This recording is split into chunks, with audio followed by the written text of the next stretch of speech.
me get the. Hey, Larry. All right, we are now live. We're now live and recording. Okay, welcome everybody to the last meeting of 2024. Yay! Yeah, I'll be glad to see 2024 in the rear view mirror. I don't think we need any introductions today. Any additions or deletions to the agenda? Not right now, okay. Oh, well, you can delete the bylaws update. Okay, Nothing was sent out, so yeah, so people didn't get a chance to read it ahead. We supposed the to draft wasn't sent out. draft bylaws? Yeah. To the board, so that there couldn't be. Review it again? We sent them out last time. I just looked at the Well, draft. then I made the amendments that Oh, from the discussion? Yeah. from the discussion, Did I get those? yeah, Oh, shoot. I'm sorry. you got. Oh my God, the Added back entire in, organization is said gonna fall needed to apart be now. there, but you never got back to me on. I wonder if it Well, went was- to John? I wouldn't have not responded. I'll check. I apologize. It went That's, to you and Harmony and Karen. I'll have to check and say, I apologize. We'll make sure that that gets on for next time. Well, if you want, I do have two updates related to that, to questions you had for me. So if you want to just leave it there and then get back to it when you get there, Jan. You wanted to leave it on the agenda, so. Yeah, just so I can Feedback. answer those two questions that Khaki had. Okay. So we have two sets of agendas for both October and November to approve. Did you say we did have a quorum? We do have a quorum yet. Okay. So, for the October 7th, 2024 meeting minutes, if anybody have, a motion to accept? I'll move. Okay, we got Larry, and a second would be, Travis. Okay, anybody have any questions or edits? Okay, then can we all vote whether we all approve? It's like it's unanimous. Is Elena actually on? Yep, it looks like she just did something when you said Here her she name. Oh, okay. There she is. Okay, and then next are the, I forgot to get up there, the November 7th, I believe it was, 2024 meeting minutes. Anyone have a motion to approve those? Okay. That's, Khaki had a question. Nation. Sheila, I think my brain froze when I was getting. Oh, I thought she was voting. They No, understand. I think she was getting a motion and motion, a second. okay. Yeah. Right? Yeah. Yeah. Yeah, in a second. Problems. Comments? Okay, okay. So anyone have any additions, edits, deletion? Yes, Khaki. Yeah, under the bylaws discussion. Um,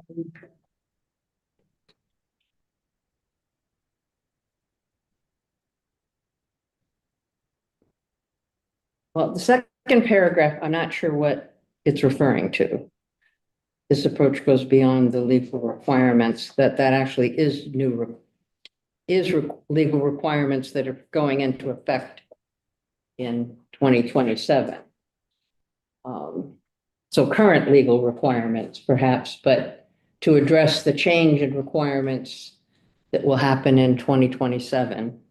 You want to And- scratch that last sentence Yeah, and add something that says in order to comply with change and coming changes or something. regulation. And then the next paragraph, ways to make subcommittee meetings and reporting more accessible, such as enabling virtual participation of subcommittee chairs. They're all virtual anyway. I think that's referring to the subcommittee chairs. Yeah. attending our meetings in the 3 meetings a year that they would be expected to. That they could do it virtually, are you saying? Is Yeah, that what it was referring? Okay. yeah. There was also some conversation, as I recall, about that that like a board member that was on the committees could be that representative. I mean, to do the report out as opposed to it having to be one of the chairs, particularly when it's not one of the board members. Did we come to a decision on that, though? I think we were just, well, that was part of the conversation, if I remember correctly. I don't know whether we actually decided one way or the other. Maybe I I think that was suggested, right? Yeah. Am I remembering that right, Larry? Yes, you are. Yeah. okay. The reporting out 3 times a year. And did that actually get in here? That we would be requiring a report 3 times a year from each subcommittee that could be done by the chairs or or the board member that's a member. Or a representative. Yeah, I think this paragraph is intended to be a summary of the conversation. It doesn't have a lot of detail related to what was in the bylaw. So, Right, but it's talking about subcommittee meetings, and we were talking about our meetings, not subcommittee Okay. meetings. gotcha. And they can be virtual. So we And can it can take, be virtual. we can take meetings and out. So they are also discussing ways to make subcommittee reporting more accessible, such as enabling virtual Yeah. participation for subcommittee chairs. Mhm. Is that, That would work. Are those all the edits you can see at this time? Or does anyone else have any edits?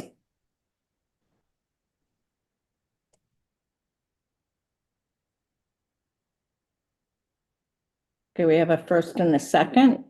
And Already did. people approve with the amendments Oh, that's right. or the edits that Khaki and Frank suggested. All in favor? Aye. Thank you. Okay. So, privilege of the floor. Any questions or comments from the board? Any board members? Okay, See, our guest just said I it. just want to get back. Kate, where is that, Kate? They had enough last month. Right, okay, so for no board correspondence or announcements that I'm aware of. So we are on to the bylaws update where Frank yeah, had a few things he was going to two mention. things, and I was all prepared. I thought I had done everything I was supposed to I'm so sorry that we didn't get the bylaw sent out to you all. The first thing is the question about board members that are appointed to the subcommittees. There was a Oh. question about whether or not you have to go through that process. You have to submit another application and go through the legislative review process. It's a legislature requirement for any appointment to any board that they are appointing folks to. Okay. So I confirmed that with I'm not sure if that was actually in the bylaws, but I know it was a standing question that I had. It is somewhere. I'll find it. Oh. Okay, so rather than nominees of other members, nominees of all members. Okay. Okay. And then the second thing was related to the incident review committee. And so I was wrong on the reason that it's in there, but right that it needs to be in there. So let me explain. The incident review board is it is in mental hygiene, Article 31 law, which is what establishes the local government unit and licensed mental health clinics, of which we are one. It also establishes authority for the local director of community services through the commissioner in Albany to establish an incident review board for any death of an individual with mental illness. And so we have internalized that to address the ones within our program. We probably need to consider expanding that to the community because that's what it's intended for. It's not just specific to our clinic. So that's where I was wrong. It's not just specific to our clinic. Why it needs to be in the bylaws is because bylaws essentially establish that this board has a process for directing the Director of Community Services to do an incident review committee. And so it's essentially taking out of mental hygiene law, Article 31, and puts the language into your bylaws authorizing the DCS to do it from you. So it's essentially a standing way of this board to authorize the DCS versus the DCS having to come to reauthorize the incident review committee on what would be a regular basis. Okay. Okay. Um, And Frank, I'm sorry, can I ask a question? go ahead, go Larry. I think well, I don't know if it's gonna be a question. I think it's really important that we also keep track of deaths or serious incidents in the community, since the Community Services Board isn't only responsible for or have oversight only for our clinic, but other clinics, other programs, other places where people might die or be injured. Sure. And Harmony, you confirm that our current incident review board just looks at internal incidents? Yes, and I can reach out to the conference and ask them what other counties are doing about that, like how do you get that information? So mental Could be hygiene, helpful for that. yeah, the mental hygiene law outlines the authorities and what that group is authorized to access as far as information. It also grants protections to anyone that testifies. I'm not sure if that's the right word, but if you come and present to the incident review board, the idea is we want people to be truthful so we can improve things. It provides protections for those folks as well. So it is laid out in Article 31. And I think it's probably something we need to look into and figure out. It will be different to move outside our department, right? Because within our department, we control, all the people and we can make sure the information is there. When it becomes somebody else, it might be a bit more complex. So we'll want to make sure and work with our chair of that committee and try to figure out a process. So actually looking at this, let me ask one more question. Sure. On Article 6 here, Commissioner of Whole Health speaks to confirmation of a candidate, who appoints. In my mind, the way this reads currently isn't clear. And I think we should clarify it. So it talks about being appointed by the county administrator upon recommendation of the Community Services Board, subject to confirmation by the legislature and the Community Services Board. So what role is the Community Services Board confirming or just recommending? They seem to have both roles in this. I'll double And check. as I recall, there was a lot of it wasn't smooth last time. Well, so Kaki, for those of us who are new, what has been the process The in practice? last time we were allowed to give an opinion and not much more, as I recall. About a specific candidate? Right. Yes. Yeah, and about the process. Right, It got pretty contentious. yes. That was me. That's what. And Frank was aware. Yeah. And it had nothing to do Absolutely, with Frank. it was It had nothing to do, it was not relevant to Yeah, Frank. It no. was About the The process Yeah. and, Absolutely.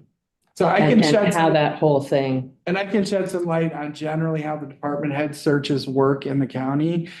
So usually what happens is the county administrator forms a hiring committee, which includes usually other department heads, board members, if there is a relevant board, and then some community members from agencies or such that might have an interest.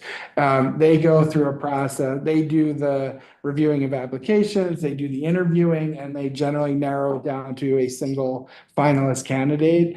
And then that candidate goes the rounds. It comes to the advisory board first, so either here or the Board of Health, depending on if it's DCS or public health director. In the whole health instance, we brought that together, so it would require both of those boards to sign off. And this is not clear here, I Yeah. would suggest. So I No, think. I agree. I think got The it. idea needs to, if that's what the intent is, which is different from what happened last time, I like the new one. Yes, But definitely not what happened last time. yeah, I think we need to make that clear and maybe even make reference to the Board of Health. sure. Um, I can go back to the charter and see what the language, how the language is in there, because that ultimately is what drives it.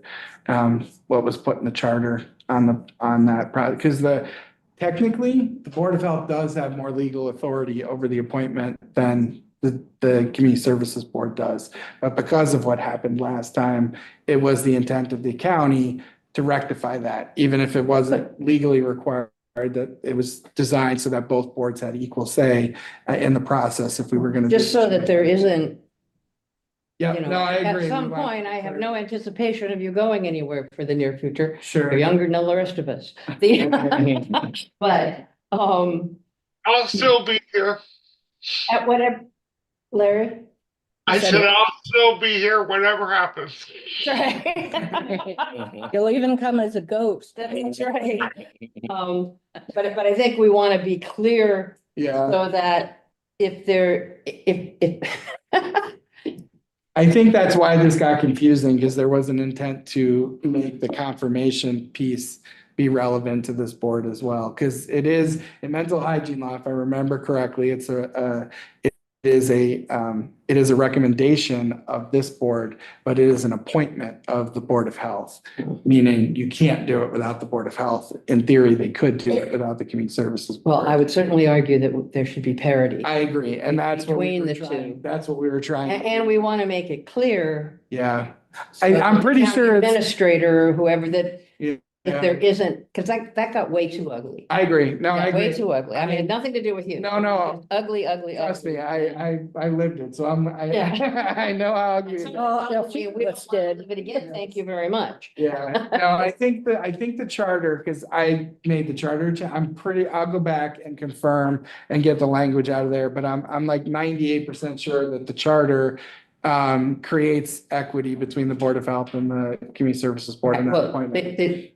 the two roles that don't make any sense to be separate roles, that are the way this is worded right now. Yes, in number one. Yeah, Yep. And just to be clear for folks too, technically, the position that this board has authority over is the DCS. And in this Right. instance, I am not that, Harmony is. except that's one of my questions when you.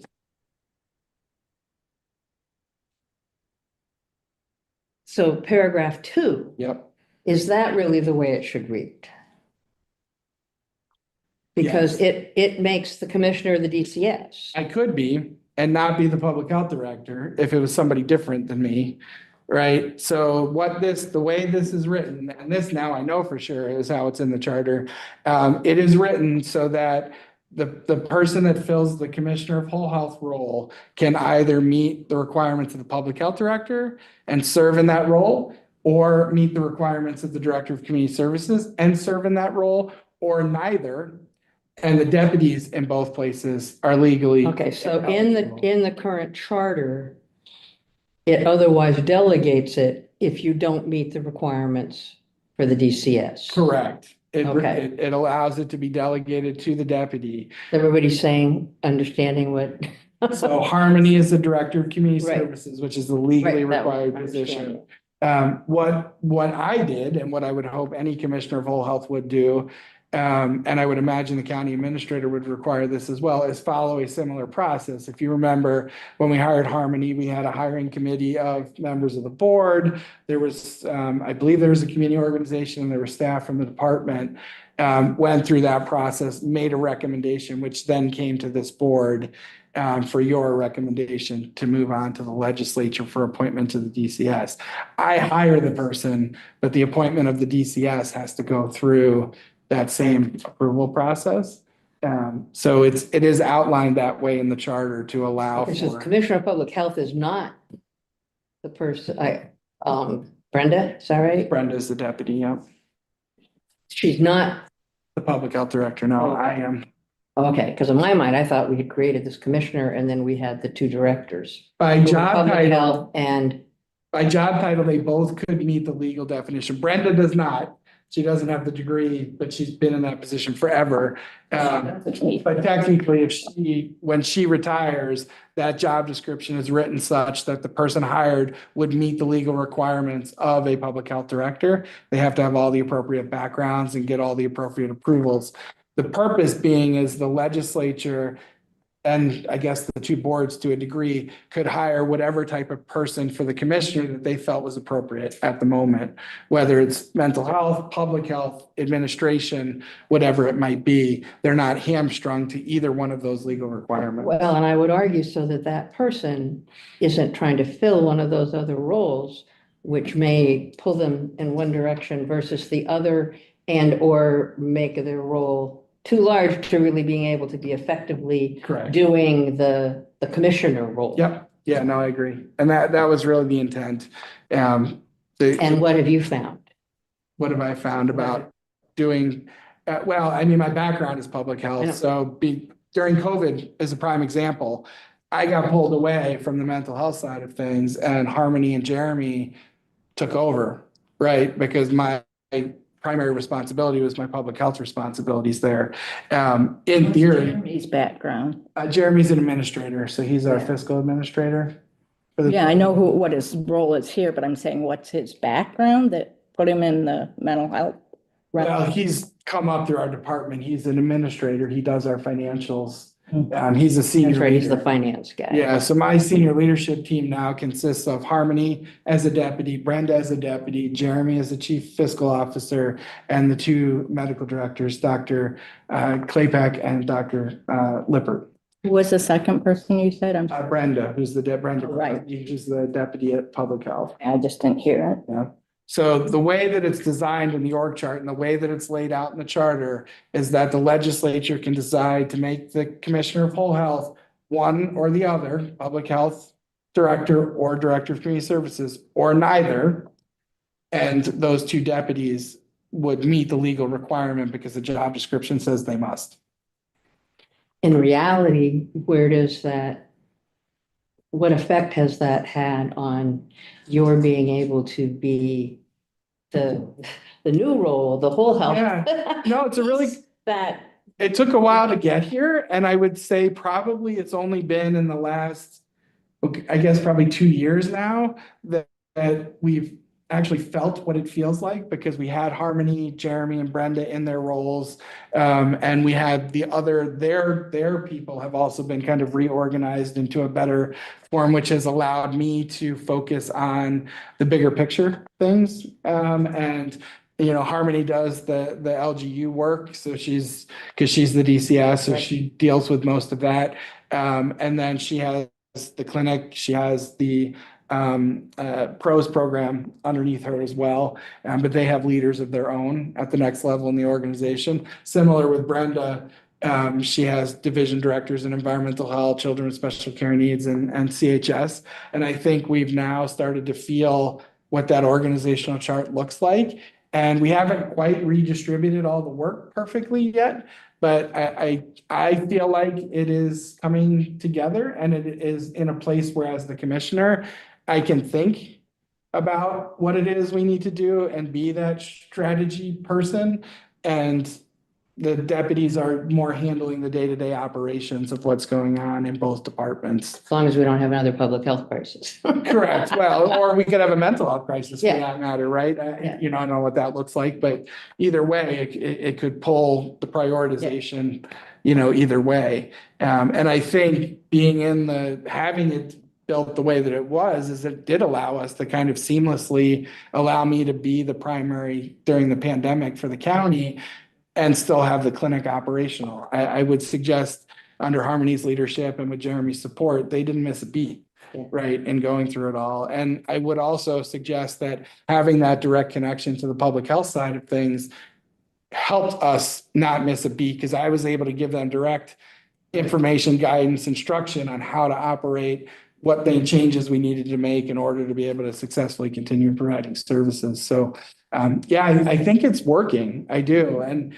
I think it's almost less about me and even our senior leadership team as what we've done down in the organization, particularly by merging administration together. We have a really good administration team with strong skills that are working across the whole department now in both buildings. And, you know, so that all of that kind of makes it feel like one organization and allows us to kind of function, I think, efficiently in each of our particular roles. So, That's what we were hoping. yeah, I think it's working. I mean, time will tell. I mean, we needed some more time to kind of build things out and get where we want to be, you know, completely. But I think so far so good. What would be different in what you would see your role and or sort of aspirationally what you could do? Let's say Brenda were to retire tomorrow and someone did come into that role that had the public health, you know, who could be The public health. the public health director, Yeah. public health person. What would that change for you? Well, I mean, to Brenda's credit, she doesn't have the degree to meet Yeah. that, but she's been. Oh, yeah, no, I'm not suggesting she's So- not. I'm just. So I think I feel it already, right? I Okay. think one of the last things that we did in the reorganization at the top was the supervision of the division directors of public health, which all used to report to me. They now report to Brenda. And Brenda had been there before me. Liz Cameron, who was our environmental health director, had been there before me. So I was kind of waiting and was gonna say with attrition, we'll make that move, right? Because it's a big deal to be shifted in the organization. But we got to a point where it felt like it was time, and they were both on board with it. The other two division directors got hired with the expectation, right? Because they were more recent hires. And so we made that shift. And that was kind of the thing that I felt the most, right? Harmony already was the deputy here because it was designed that way. When Brenda took those up, I'm not in the day-to-day of environmental health and children with special care needs anymore like I used to be. And so again, that frees up time for the thinking, I call it, right? The strategic planning, you know, trying to steer the ship and figure out where we're going to be 5 years from now and that kind of stuff. And actually having time to do that versus dealing with the day-to-day personnel and other issues that come up in those, when you have those direct supervisory relationships. So I think we're already headed there. You know, when you have somebody that comes in that does meet the letter of the public health director requirements, there'll probably be some change. Brenda's been doing this a long time, and so she has her, you know, kind of way of doing things. I think when you bring somebody new in, there'll likely be some new ideas on how to kind of do that differently. So I would imagine it would only grow, right? And then you would have somebody else there that meets those requirements, that's providing some direction and guidance as you go forward. But it's hard to imagine because Brenda, again, not meeting the letter of the law, she's been doing this so long. She served as the interim public health director before I got here, right? So she's certainly able and capable. And so I mean, I'm not suggesting. no, I'm just the same. It kind of speaks to the credentialing piece, right? I mean, it is important and it's nice to have those credentials after your name for certain things, but it isn't always the thing that's necessary in order to do the job. But anyways, getting way off track here. So yeah, I don't know. I mean, it's already been a positive as she's taken on the direction of those folks. So yeah, I think it's good and it's only going to continue to kind of grow and evolve as new people bring new ideas into it.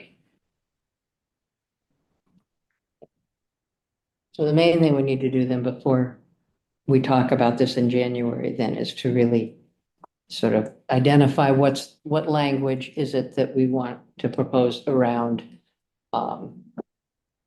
the Number one.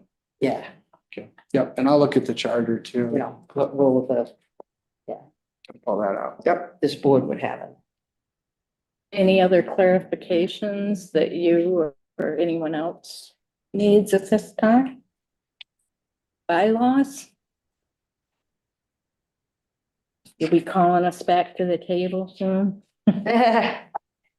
We'll try to get those out. Thank you for all your work, Jackie. Yeah, That, really. that's really a lot to take on. So much fun. Okay, so next is Commissioner's budget update, and I didn't say this in additions or deletions to the agenda, but maybe you could speak briefly about the new homeless shelter Sure. location. It's not actually there yet, but Yeah, so I'll start there. The county had put out a press release, I don't want to say like 6 months ago, that said they were looking for a permanent location to build housing. And so in the background, as you can imagine, when real estate is involved, there's not a lot of public conversation that's going on because it can affect the cost of real estate. But the legislature and the county administration have been working to try to identify a permanent location where they could build a structure. And so they've now found that location, which is the Cherry Street address that they had their press conference about. My understanding of the process is they've engaged with a developer that has a background in this type of development. And the county is committed to a purpose-built facility, meaning it will be designed for the needs of the people in the shelter. And that includes the ability to co-locate some support services, whether it be mental health, outreach, case management, substance use, those types of services. There'll be some space built there in order to provide some of that for the folks that are utilizing the shelter. It's going to take a little while to build, so it's not a tomorrow thing, but acquiring the property is the first step in moving that process along. The legislature has set aside some money for this already, and they are also hoping to leverage some state and federal dollars to help as well. So that's kind of the building of it. And then there is the paying for it to staff it and the services that might belong there that will still have to be fleshed out. Code Blue pays for the cold weather overnights. It does not, when it's not cold weather, that's a county, THA pays for some of it. And then the county would have to support the rest of it. So there's still work to be done on the finances around it, but it is a larger option that hopefully will allow for more people to stay in a safer environment with services available nearby. Will there be any kind of, given its proximity to Art House, any kind of, relationship or connectedness with Art House or the residents in Art House? I don't know at this stage that there is a formal connection, but I can't imagine that any and all opportunities to support the populations that might be using the shelter wouldn't be considered in that. But yeah, it's early stages of figuring out. this is just a minor question. Is Found still in business there, or did they close? Travis asked me that. I don't even know if it's that built. I'm sorry, I don't know the real estate. It said that their warehouse behind would be, in the article, it said that would probably be torn down. Okay. So that made me think they were closed, but I'd never heard anything. I thought that was the property they were buying, but I don't know. I'd have to go back and look and see. Not a big point, but There's a lot open right next to Art House on the left. And I wasn't sure if it was that, but I don't. Maybe. Yeah, I don't know. I'd have to look into it I'm a little further. confused, so. Is it the plan that this will be actually be operated by the county, or would its operation be kind of? No, they want to contract it out, so they'll be putting together an RFP to find an operator. The hope being that having a purpose-built facility might be more attractive to an operator versus the current or the previous situation, which was a converted house that made it difficult to manage many of the challenges that exist in a shelter. So yes, they do plan to try to find a contractor. Just curious, like a contractor in New York State or out of state, nationally? I mean, what Those- contractors out there do this work? Those are all big questions that I don't know the answers to, Okay. Sheila, that whenever we do an RFP, it's open to anyone who wants to apply, generally speaking. So, if people start coming forward and saying, we might be interested in this, you know, the county may have some options in how they write the RFP, but generally speaking, it's supposed to be a competitive process so that anyone that might be interested might do it. If I can read between the lines of the question, will the organization have similar values to the county and how they operate it? I can't imagine that the county wouldn't make sure that whoever they selected did have similar values to the county. I have a Harry has a question. comment, actually. One of the tensest and most indiscreet meetings about people, homeless people in those areas was a meeting where people were talking about criminal activity and drug use and the inability of businesses in that area to do their business because of the presence of homeless people. So when I first heard about this, I wondered if there would be backlash from the businesses and the residents who are in the area. And I wondered why, given that history, the county chose that piece of land. It could be that it's the only place that was available, but I remember very well people saying some of the most horrendous things about homeless people at this city meeting that I was at. And so I'm very concerned. The article said that they chose it in part because it was close to the place that people are already living in. So part of it would be, you know, Yeah, that's in town, but you can answer that too. Yeah, I mean, we were talking before the meeting started about some of the discourse around the homeless in our community and how disappointing some of it is. You know, wherever you chose to cite it, there would be concern, right, from the community around it. We saw it with the temporary Cold Blue one, right? There was quite a bit of angst about that being located there. I think the temporary nature of that kind of helped solve some of that, but yeah, there has already been concern. There's been complaints to the county. There's certainly been public discourse and different social media platforms about it.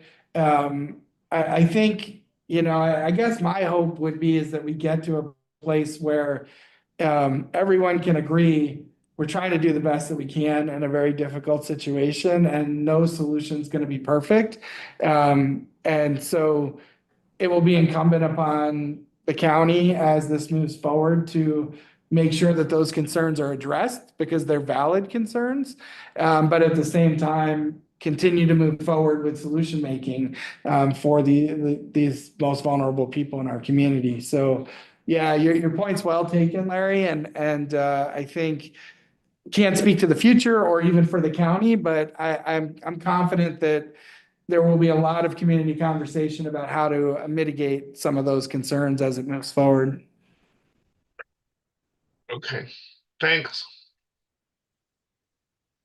About Story House, or not house, the apartments. Can you Yeah, update on that? yeah, I'm sorry, I'm cowboying. no, it's okay. Yes, so let's just say we're getting more involved from a public health side of things as well. There's some things that, again, I can't talk about publicly in the moment because it could impact what's being considered. But I will say that we are taking a more active role as a department and trying to figure out what the situation is over there in the absence of what appears to be anyone else. Really trying to actively figure out what's going on over there. And sometimes, because we do have our regulatory arm, it does put us in a position to tell people they have to do something when maybe others might be asking them to do something. So we are looking into it, and there likely will be more to come on that in the relatively near future. Do you know part of the cause? I mean, other than there's a lot of people there that have, different types of needs and problems. But is it that they can't get enough help because I know they plan to do some help there in the building, staffing help, I mean, for the people. Yeah, it's a lot of things, and it's certainly not just that. There are people over there that shouldn't be over there, that aren't residents, but know somebody and end up staying with them. And then there's a falling out of some sort or a disagreement, and now the person that's supposed to be there doesn't want the person there anymore, and that turns into a situation, right? And often results in law enforcement. There are certainly folks over there with substance use and mental health issues that need additional supports, and we're trying to figure out how we might do that for them. There's quite a few people that were living in nature prior to moving in there, and for a very long time. And so then to now be in this different situation, it's an adaptation that has to occur, and it takes some time as well. But it is, the idea of getting, the housing first model of getting a roof over people's heads, and then giving them the supports and things that they need to be successful there. This is kind of what it looks like in the early stages, right? You've got a roof over their head. You would have liked to have seen some of those wraparounds happen more quickly and even simultaneously, but they're being worked on, and some of the issues are trying to be addressed in there. So there's not one problem. There's many problems that exist within that kind of community that's been built there. And it's in the middle of the commons, right? So it's also impacting things around it, where when folks are living out in nature in the encampment, maybe not so necessarily the rest of us are feeling those same impacts. So to a degree, perhaps it adds some pressure on us as a community to say, okay, this folks need help, and we need to get them that help. So yeah, it's not great right now, but I'm still optimistic that we're going to get there, and we're going to get the right people in the housing over there, and we're going to get the right resources wrapped around them so they can be successful. Yeah, I mean, I'm not being critical, at all. I just wondered, what the main problems were, and I realized it's multifaceted, but Yeah. I just didn't know if it was like they need X number of staff there, they underestimated how many staff could really help and make it work correctly. Yeah, and you could always use more people, right? Yeah. People are expensive. Yeah. That's the challenge, is how do you get folks the help that they need with the resources limited the way that they are.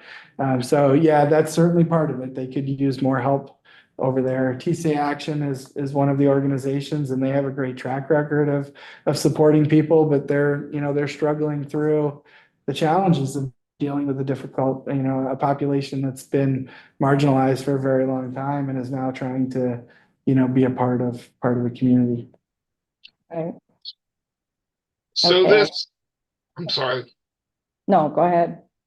So this brings to light the need to make sure we have enough outreach workers and have people who are constantly present, whether they work for the organization or another nonprofit.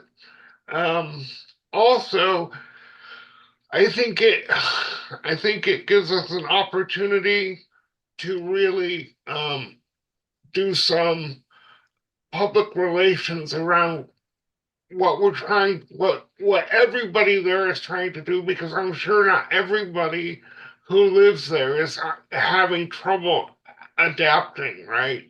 So there are people who want to be there and are. So I think that I think we just need to really think about what's the story, what's the truth about what's going on, so that the what feels like regular bad news isn't the only thing that's out there. Yeah, that's a really good point. That's actually a good segue too, because you mentioned outreach workers, Larry, to the budget conversation. So it's actually bad news, sorry.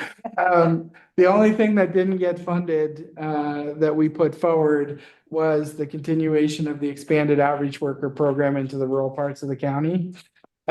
So if you'll remember, the county has had outreach workers in partnership with DIA, Downtown Ithaca Alliance, and the city of Ithaca for, gosh, 8 or 9 years now, for the downtown center. It started with the Commons and kind of expanded a bit.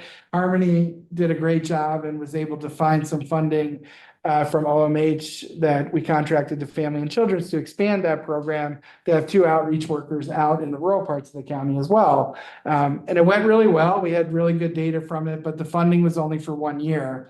The legislature for 2025 did fund an OTR with one-time funding to support continuing that program. We went through an RFP process. Unfortunately, it was not successful. We didn't find a match in the responses to what we were hoping to achieve with the program.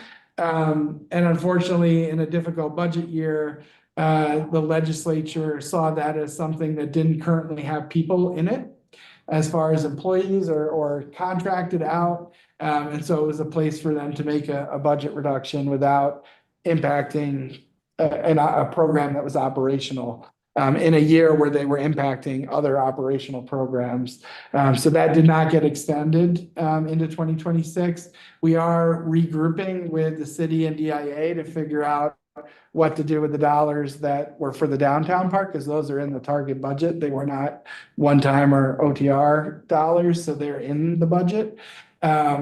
So we are still evaluating that. Actually, I have a meeting this week with the 3 of them to talk through what might work to get that program back up and operational. But the county, the rural part of the county part was not continued funded into 2026. Otherwise, everything else from the mental health side of things was funded. Our budget was fine. The only other cuts to the budget were 2 nursing positions at Brown Road, and both of which were vacant, and had been for a little bit of time because their programs were fluctuating a bit, and we felt we weren't going to need to fill them immediately. So that was our place to meet our reduction requirements. But otherwise, this department was kept whole, including our training budget, and things that we think are important to support our staff and the work that we're doing here.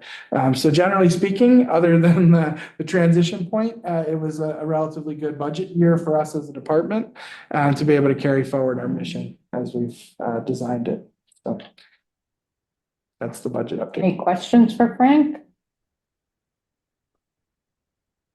Nope. Okay, was that it for you? That's all I had. Thanks for the additional information you Sure. provided. So next is Harmony with the Deputy Commissioner's Report and the Local Services Plan 2025 objectives. Would it help if I share my screen? Would you be able to see it, or will it be too small? No, we can see it, Harmony. Okay.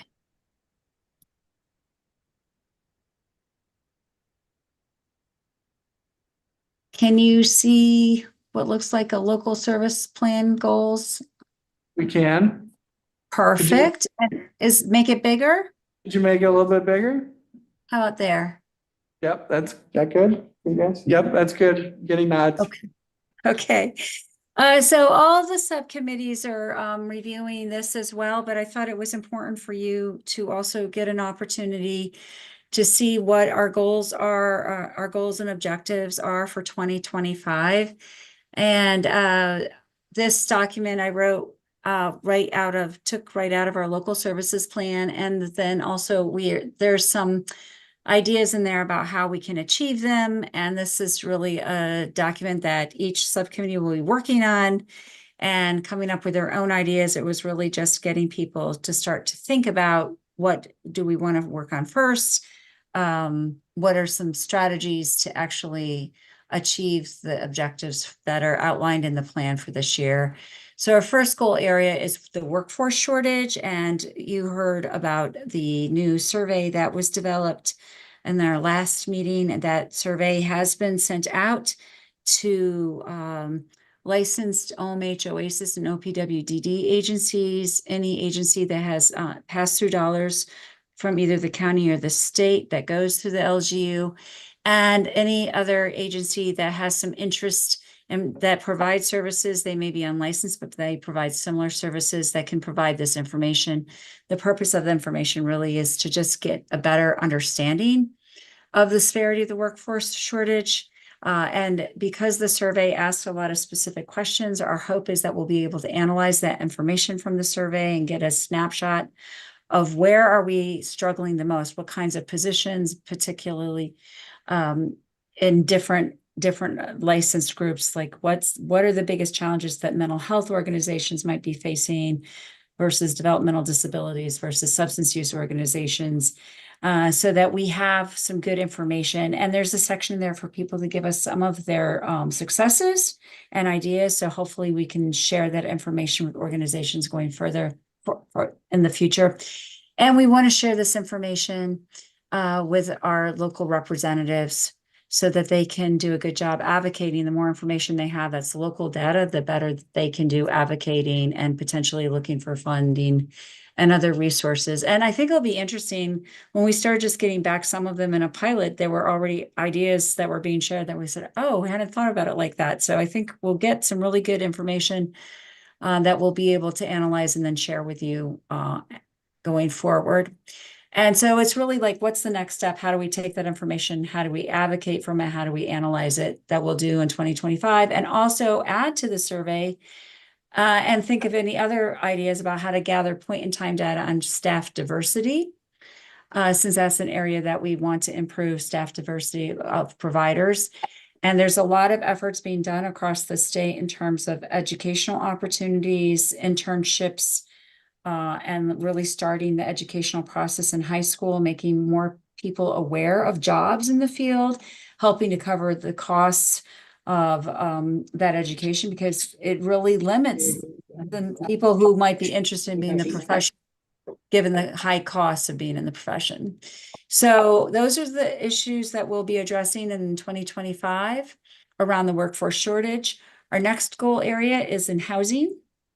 So the objective is advocate for additional emergency and supportive housing solutions across the mental hygiene system for adults and children, including unhoused youth, based on housing reductions and based on an assessed need. And I think it was you, Larry, who pointed out when we reviewed this in the mental health subcommittee, that one of the things we're going to need to do is really clarify our role and commitment in addressing housing, because there are other people that work on housing, and then there are people that are in the OMH, OPWDD, OASIS world that we are supporting and watching over, that are more likely to be impacted by housing challenges. So how do we clarify our role? And then how do we get good data on where are the housing reductions in our system, in our systems, and what are the particular needs that people have? And so there's an encouragement for subcommittee members and also board members to consider joining the Human Services Coalition Continuum of Care. They have a group, it's called Mental Health Housing Services Second Group. So housing is first, and then services are second. And there is a group that they have in the community that meets regularly. They may change the name a little bit, but they started it last year, and it would be great to have subcommittee members attend those meetings. And if you're interested, community service board members attend those meetings, because I think that would help. That's the place where we find our role, I think, is being a part of this mental health services second group. So we're not designing and building housing. But we are doing these others, we are doing the other services that people certainly need to help in their recovery. So that's the housing area. And I can't see all of you, so you just gotta, if you got something to say, just shout it out because I will not necessarily see you very well because you're tiny on my screen. Under the crisis services area, this has been an area we've put a lot of emphasis in. Identify lessons learned from piloted and novel crisis response programs that may be a good fit for Tompkins County. Right now, we're in the middle of working with an advisor from OMH. We were selected county for that 988 diversion program. So the calls that go into 911 that can be diverted to 988. We're working on finalizing that, and we'll be one of the few counties that have this novel approach.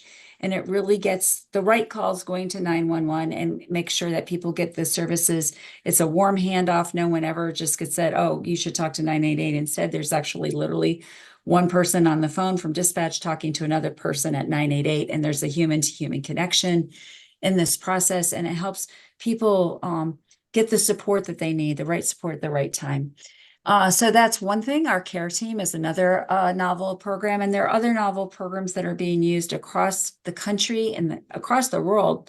Frankly, we looked at a lot of programs when we looked at our co-response from England, from Australia, from other countries that have been using these models for a number of years. So let's learn what we can. We've had our care team operational in the county for a year now. What do we know? And I think we've gotten a lot more comfortable knowing what kinds of calls are appropriate and where they fit in the continuum of crisis response that we certainly didn't have a year ago. So how do we share that information and learn and grow from it? Also expand access to crisis supports by increasing community awareness of services offered, making sure that any information about mental health programs, since so many agencies come to our subcommittees, it's a great way to make sure that 211 has updated information if people should call there. There's some discussion about public service announcements. Whole Health has this wonderful capacity and skilled team on communicating to the public. Are there messages that we want to share, like anti-stigma campaigns, things like that, that help people be aware, like there is help for you. And sometimes it's very hard to find it if you don't know where to look, and how can we improve that? And of course, to continue to encourage the use of 988, which is really, there's been a lot of effort on the local side of that and on the state side to really help people get aware. But there's still a lot of people who have no idea what 988 is. I go to meetings and people say, like people that are in the field who don't know about it yet. So we got to do more work. Improve communication between law enforcement and crisis mental health recipients. This is a specific objective for the mental health subcommittee. And one of the, it's by hosting or participating in events. And one of the ideas that they have is when law enforcement does CIT or crisis intervention team training for law enforcement, it's a week-long training that law enforcement officers get, and they go through a deep dive into understanding mental illness. And the last day of the training, and it tends to be the part of the training people enjoy the most, they have a panel of people from the community, parents, and people with lived experience who have had a mental health crisis and interface with law enforcement, who talk about what that experience was like for them. It really builds empathy. It builds better and deeper understanding than you might get from all the training modules before that. And it is the part of the training that law enforcement officers tend to say is the best part of the training. They learn the most from it. And there's an opportunity to communicate back and forth. NAMI tends to be really active in helping set up these discussion, the board, the panel, but certainly our mental health subcommittee can partner with NAMI or other agencies to help strengthen those ties with law enforcement and mental health recipients, and advocate for the best response possible when a person might be having their worst day, right? And then support efforts to establish a crisis stabilization center or similar program. This is I put completed that that's probably really like, we know that it is possible with Cuyahoga Health being able to do that. And then in the near future, they're first going to stand up the OASIS license programs and the RFP that they were awarded that were Alcohol and Drug Council's withdrawal and stabilization program. And there has been OMH and OASIS have said that they can establish a crisis stabilization center at the same location. But there's a lot of work that needs to be done. So we'll have to see how better to support them in that process. I mean, I just envision a person coming in to an OMH OASIS licensed crisis stabilization center. And what they really need today is a withdrawal program, the traditional, what we would call detox. And they're scared and they don't want to go to another building. And they want to know who the human being is that's going to help them. And you could say, oh, the person who works in that program, they're just upstairs. Would you like to go take a quick look? Would you like to meet them? And what a difference that might make in getting people connected to those services by having them all in one location, hopefully within the next year or year and a half. We'll see how fast it goes. And we'll have to see over time what ways we can support that process. And what's really great about it, they just changed law in New York State that law enforcement officers can transport a person who voluntarily, willingly wants to go to a crisis stabilization center. These are primarily peer operated programs, but an intensive crisis stabilization center, unlike a supportive, is also able to give people medications at that same time. It has a more enhanced medical component along with the peer supports, and it's designed for people who are voluntarily wanting to get assistance. They can stay for up to 24 hours. And they've changed the law in New York. Previously, it was not possible for a law enforcement to take someone voluntarily to a program like a crisis stabilization center. That's now changed. So a person could say, I really need this help, but I don't have money for an ambulance. I don't have the right kind of insurance. I can't take this bill. I don't have any other transportation possible to me. They can get there via law enforcement. So, and especially with our care teams, as those expand out, we can definitely see how that will all work together to help people in times of crisis. Improve access to care across the mental hygiene system. This is our cross-systems goal area. And again, improve public awareness of services available. So this one, it's really, you can see how it's easy to connect that with the other one where we talked about 211 and looking at ways to improve community awareness. There was also discussion in our mental health subcommittee about improving collaboration with school districts and community supports and mental health service providers. Sometimes everyone's just so siloed, like how do we get people to work across those kinds of systems?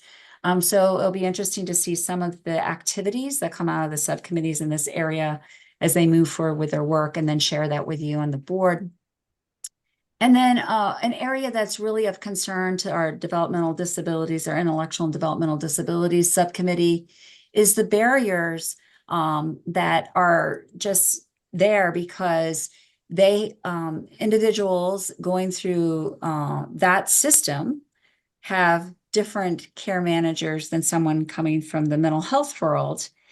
And it's not always the care managers in one system are not aware of all the services that might be offered in another system that somebody could potentially have access to. Even if they're in the OPWDD world, there are programs that OMH care managers are familiar with and use regularly that they don't know about because, again, they're siloed systems, right? And we're trying to figure out how to improve the knowledge that care managers have about all of the services available to their clients so that they can do a better job of getting people the care that they need, regardless of whether they're coming through substance use, developmental disabilities, or the mental health systems. So those are the two big objectives in that area for the year ahead. And then non-clinical supports, goal 5, support greater awareness and utilization of peer support services in the community to strengthen engagement and recovery services across the mental hygiene services. One tentative idea was making sure that we actually, so many agencies now have peers, it's kind of hard to keep up. Having maybe people that work in organizations that have peer supports come to our subcommittees, talk about the services, compile all this information, share that information with the board. If it looks, and make it very organized, make sure 2-in-1 has that information, and make sure our website has information about the peer services that are available to our community, because it's been such a rapid growth in the peer service sector that I don't know if all of the providers can stay up to date on all the different services that may be available to them. We have a goal area around adverse childhood experiences. It's really about promoting greater understanding of the impact of adverse childhood experiences on health and well-being, really across the lifespan, really advocating for early intervention strategies and encouraging evidence-based trauma-informed services and supports.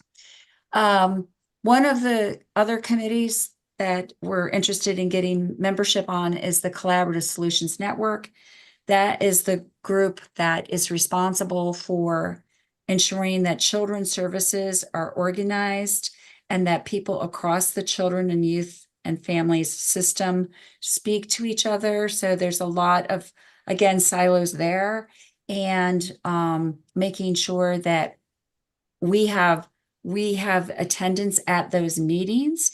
So if we have representatives from our subcommittees going to the Collaborative Solution Network meetings, they can bring that information back that's relevant for their subcommittee, and then we can make sure that the Community Services Board gets updates and gets that information on a regular basis, so that we can really track, like, how are we doing around creating resiliency in young people who have had hard experiences in their life, and how do we also address it with adults, because it really is across the lifespan. But that particular area, that particular idea is really around addressing the needs of young people in our community.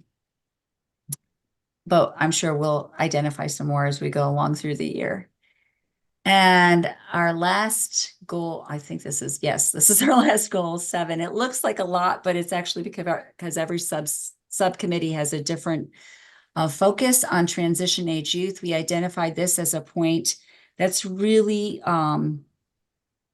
it's sort of a make it or break it for a lot of people for a long time. Like, if you have the support you need at that transition age when you're entering early adulthood, or if you don't. And it can be a really challenging time for a lot of young people, especially when they're trying to navigate systems that change from, oh, you're in a child system, well, you're in the children's SPOA system, and now you're an adult, now you're in the adult SPOA system. And like, how do you navigate all of these changes that might happen? And this is especially true for an intellectual and developmental disabilities subcommittee. They've been trying some different strategies, and there's continued work in this area. They go to CSE meetings. They are regularly attending them now, but there needs to be continued work, because if a youth doesn't have access to the services that they need in high school, they graduate to the couch. And that's really an area of focus for that subcommittee, is making sure families and young people know what they need to do in terms of the paperwork and get everything filed in a timely way, so their young person has access to all the services that they're eligible for in young adulthood. That just continues to be a tough issue to resolve. And this will be the year where we continue to work on it. There have been definitely steps that have been taken by our subcommittee, where they are going to CSE meetings and explaining why this is so important, so that when that the Committee of Special Education meetings, they go to those and explain to school districts why it's so important that an individualized educational plan is really well developed and thorough, and that all the referrals are made. Often, when a young person might be in 10th grade, like, you can't wait till the last minute to get kids in the services they need for adulthood. And then for the mental health subcommittee, they're working on the Collaborative Solutions Network area is a big focus for them. Like, that's our children's system of care. And there's a lot of barriers that kids cross over between the Office of Children and Family Services, the OCFS system, maybe kids that are in foster care or kids who are struggling with legal issues. And they also have a lot of mental health needs, but they're not maybe identified through OMH. Their needs are being identified through OCFS. I recently talked to a judge who was telling me that every young person, or about 95% of every young person that comes in front of him for legal charges, has significant mental health needs, right? But yet they're not getting their services met through OMH services necessarily because, again, we're tunneled out in our service delivery. How can we improve that? And part of that's like making sure we have representation at the Collaborative Solutions Network meetings. But what other challenges? How else can we, effectively make sure families are aware of all the services that are available to them? And there may be programs that are better designed for kids with specific needs, but does everyone know all that's available to them and get that access that they deserve? And there's work to be done on, I did a presentation recently about the number of young people who have a substance use disorder. Like kids who develop substance use disorders early, we know are more likely to have more severe mental illness in adulthood. And yet there's still a lot of barriers between substance use services and mental health services for young people. We continue to address it, and we just got to keep eroding those barriers. And so for our substance use subcommittee, really looking at effective substance use prevention and early intervention services for young people, supporting prevention efforts, looking at the services that are available for college students as well. We know that that's a significant need. And so there may be some crossover. Our subcommittees, our chairs have already worked together on this workforce shortage issue.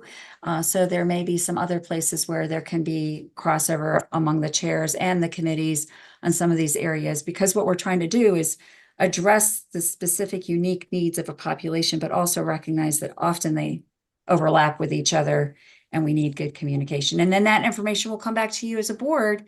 But if there's stuff that the board feels like strongly, this is something we should really focus on in the year ahead, we'll make sure you get a copy of this because your input is definitely going to be helpful in the year ahead.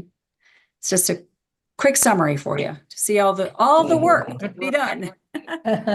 Thank you, Thank you. Harmony. Any questions or comments? Seemed very comprehensive. Yeah.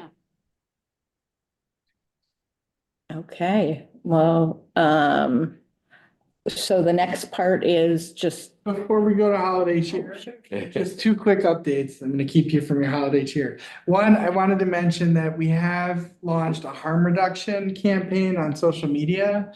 There's been a lot of negative language around harm reduction floating, particularly related to the homeless population and others. And so our public information team has been putting out memes on Facebook and Twitter. So if you're on either of those, please follow us. And the memes are things like sunscreen is harm reduction, seatbelts are harm reduction, condoms are harm reduction, designated drivers are harm reduction, helmets are harm reduction, right? Trying to change the language around that harm reduction isn't a bad thing. And we do it all over the place in an effort to keep people safe in what can sometimes be unsafe situations. So just wanted to point that out. And the other bit of good news, on November 12th, our clinic opened at Brown Road.